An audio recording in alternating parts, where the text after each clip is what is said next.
episode 258 of Late Night Linux, recorded on the 4th of December 2023. I'm Joe, and with me are Phelim, Radioactive Fish, Graham, hello, and Will. Hello. Let's not talk about Sellafield. Let's talk about how it's nearly Christmas instead. Yay. Yeah, let's all get in the Christmas spirit. Yeah, time off work. Excellent. Yeah. For most of us, Joe, sorry. Well, my life is a holiday, so, you know. Let's get straight on with some news then. The first is that Roundcube has joined the Nextcloud family. I didn't realise that Roundcube was still a thing. I used it years and years ago briefly, but then gave up and probably moved to Gmail, I'm afraid. But to hear it's still around and still going strong and now part of a bigger platform is got to be good news. Yeah, it's really one of those projects that you just kind of fire and forget. It just works. A bit like email, I suppose. I've really relied on it for over a decade, I suppose.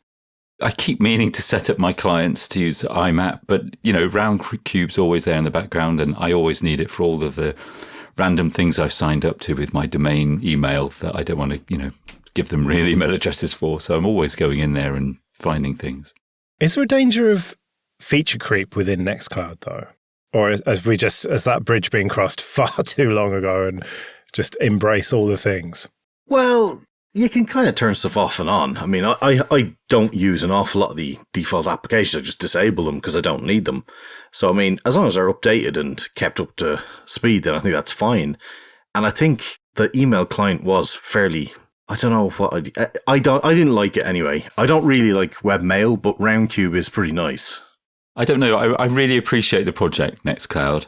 Having done that AI thing with them recently and realizing they do their own kind of offline AI models and it's all open source, that's really impressive. But at the same time, when I want something to run on a Raspberry Pi, it's not the first thing I think of. And yet there are elements of Nextcloud, like the photo syncing you guys were talking about last time, that I really want. And the file sharing, we did the whole of Linux Voice using Nextcloud.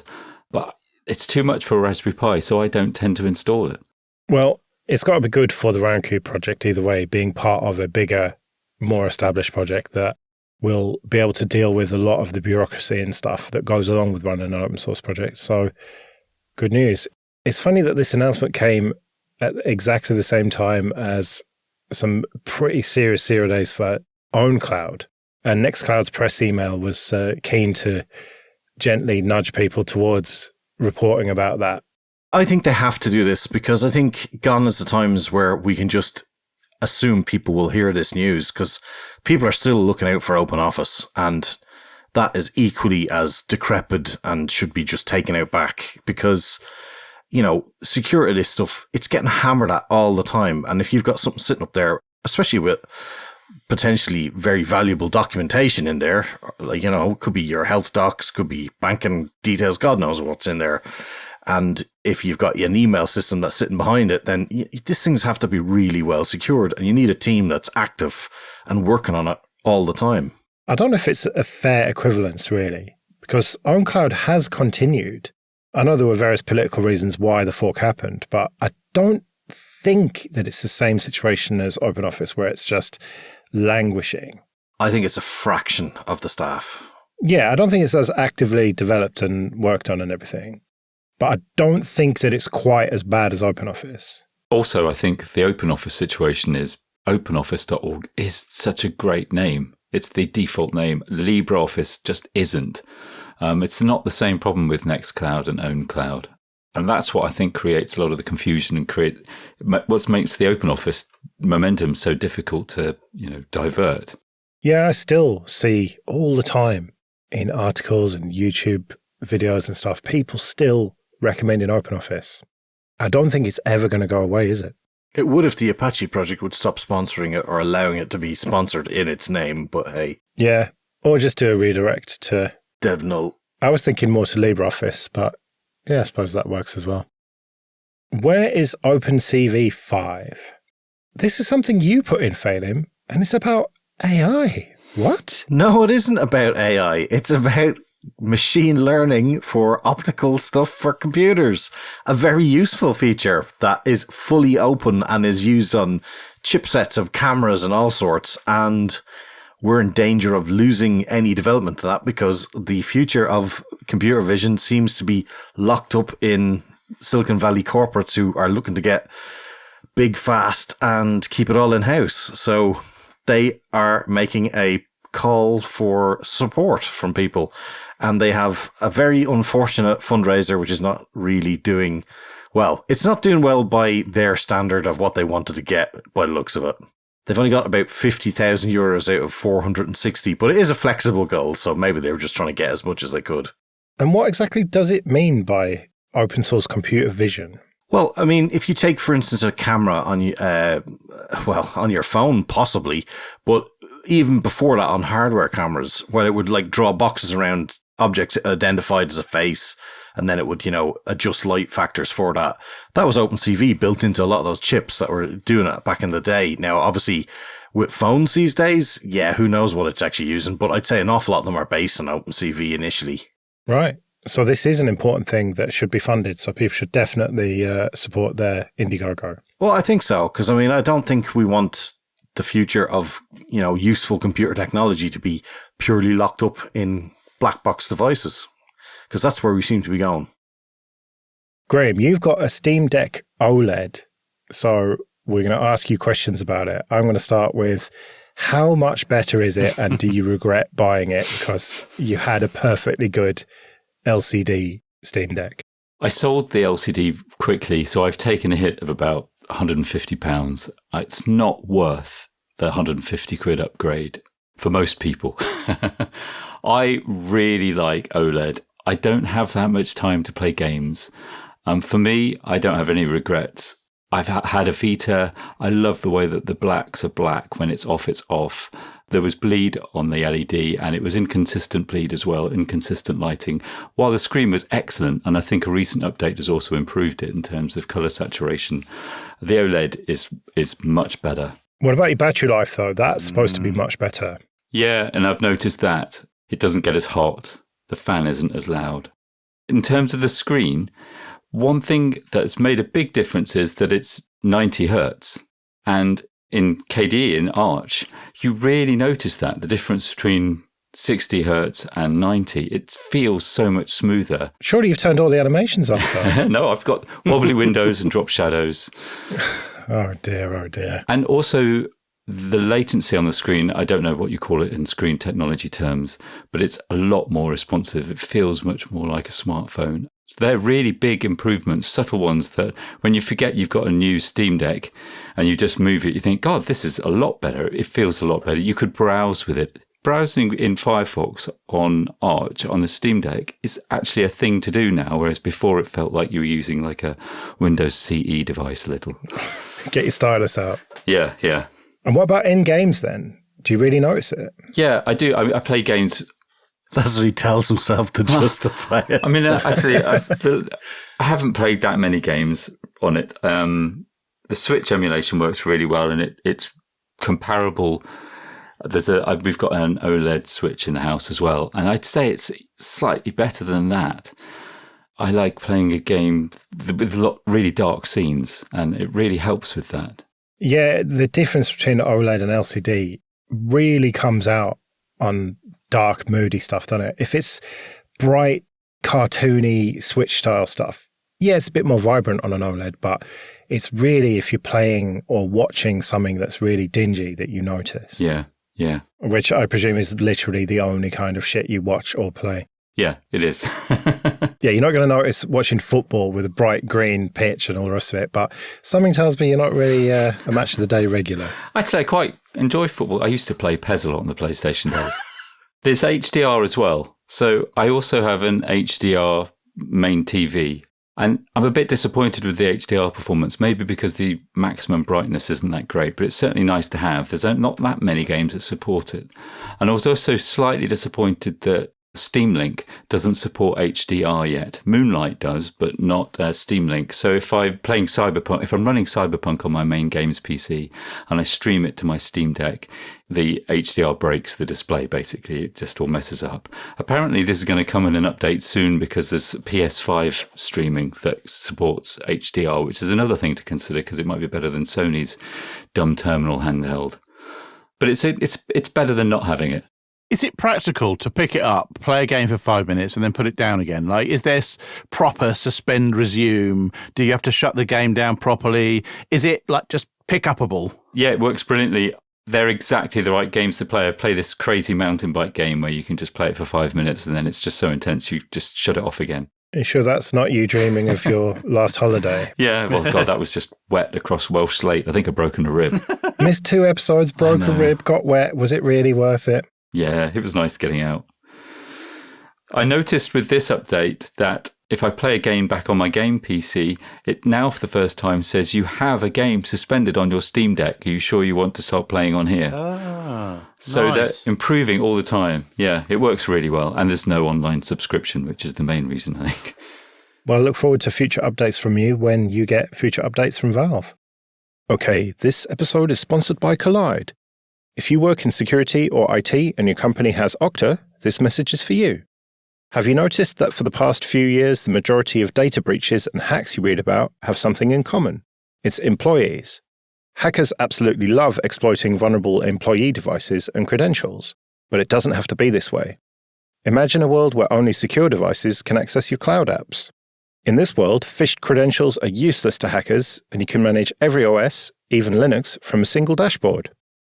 Best of all, you can get employees to fix their own device security issues without creating more work for IT. The good news is, you don't have to imagine this world. You can just start using Kolide.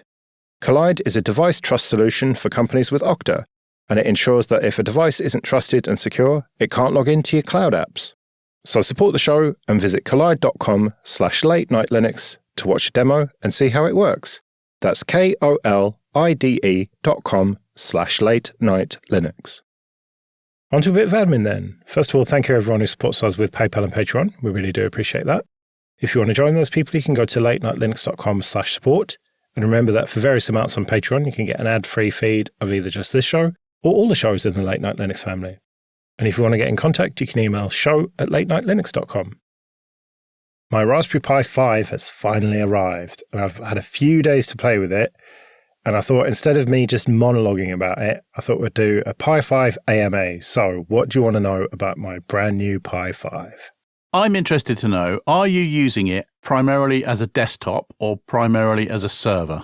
Well, so far, primarily as a desktop. I think ultimately probably more the server type applications, but I haven't decided yet what I'm actually going to do with it apart from put it on a shelf and look at it. Yeah. Okay, well, that's good, because my second question then is it as good as a real laptop? It's as good as a shit laptop. So like a ThinkPad?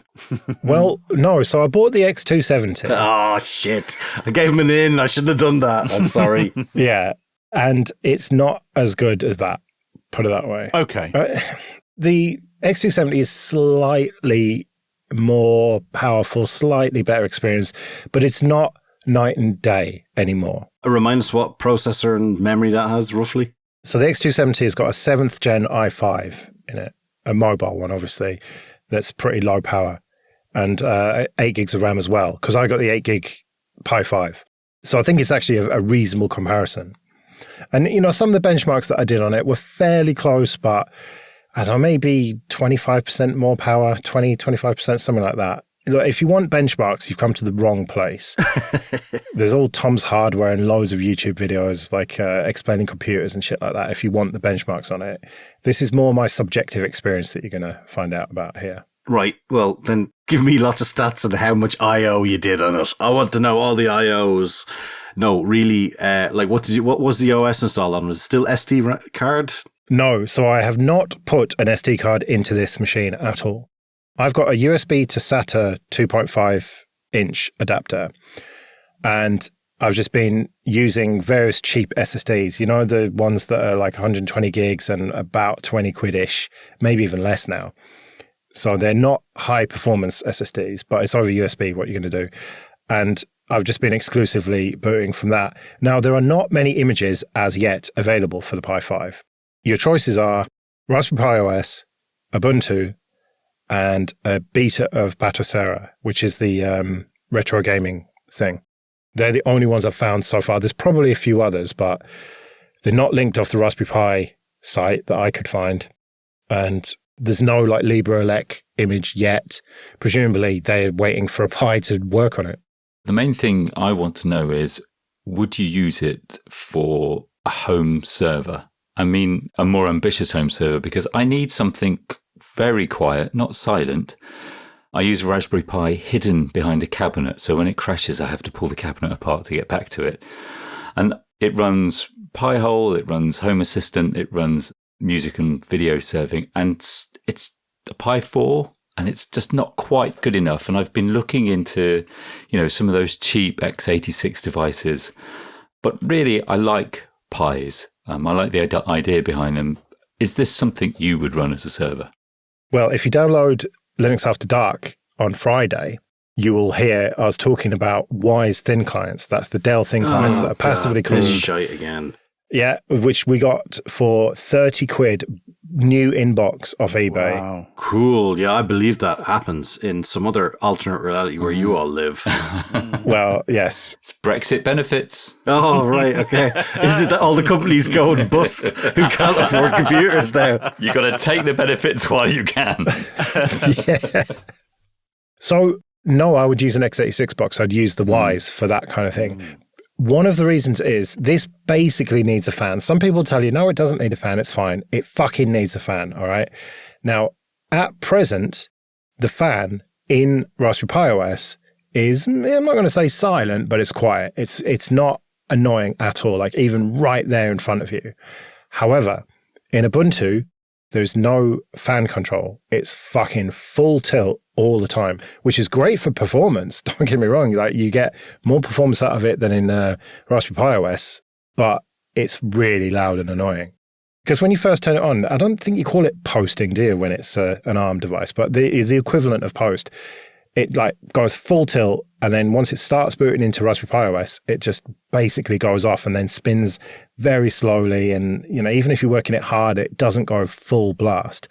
But with Ubuntu, it's full blown all the time, which is annoying. I'm sure they'll fix that soon. I read some posts about it.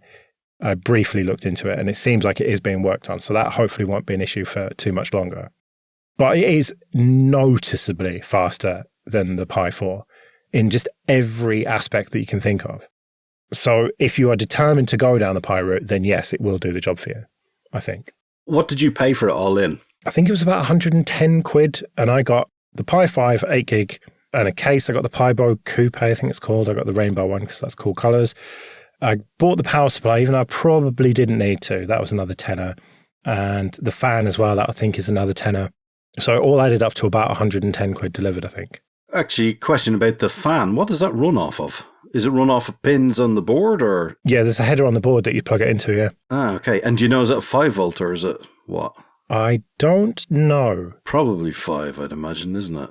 I think so, because the case with the fan that I got for the 4 was 5 volts, although you can run it off the 3 volt to make it run less annoyingly loud. Yeah, actually, question to the listeners, if anybody knows of a decent bloody case that could give you a proper 12 volt supply and then power a Pi off of a proper power breakdown sort of thing, or whatever it's called, that'd be lovely. And I don't know why they don't do that, because then you could at least power proper fans, like CPU case fans, and get massive ones and run them real slow. At that point, get an x86 box, man. Come on. No, well, not if you're doing a TV thing, though. See, a Pi is the chip that was designed for doing TV stuff for set-top boxes. So, I mean, it is actually perfect for that. And I have used various versions of them all the way through.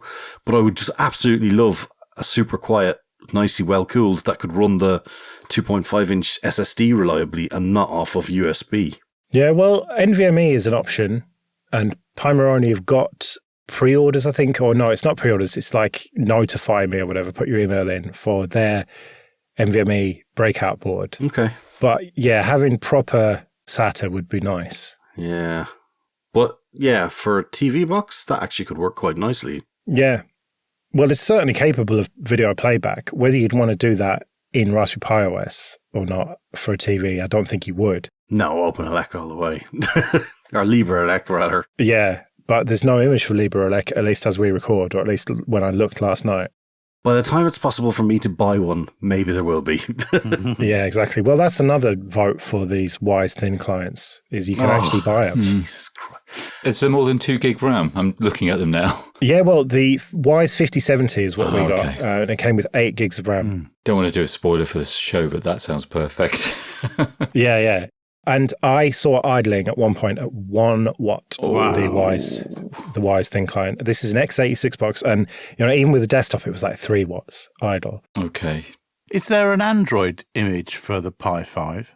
I don't think so. There's never really been proper Android images for the Pi. There's one person who sells them, and someone bought it once and sent me bought it for me, and it was a bit ropey. I think this was back in the Pi 3 days, but there doesn't seem to be many Android builds for Pis, which is a bit odd. I was thinking if I was going to build a telly stick out of a Pi, I personally would prefer to be able to run Android on it, because then you get access to all the streaming apps that I pay far too much money for.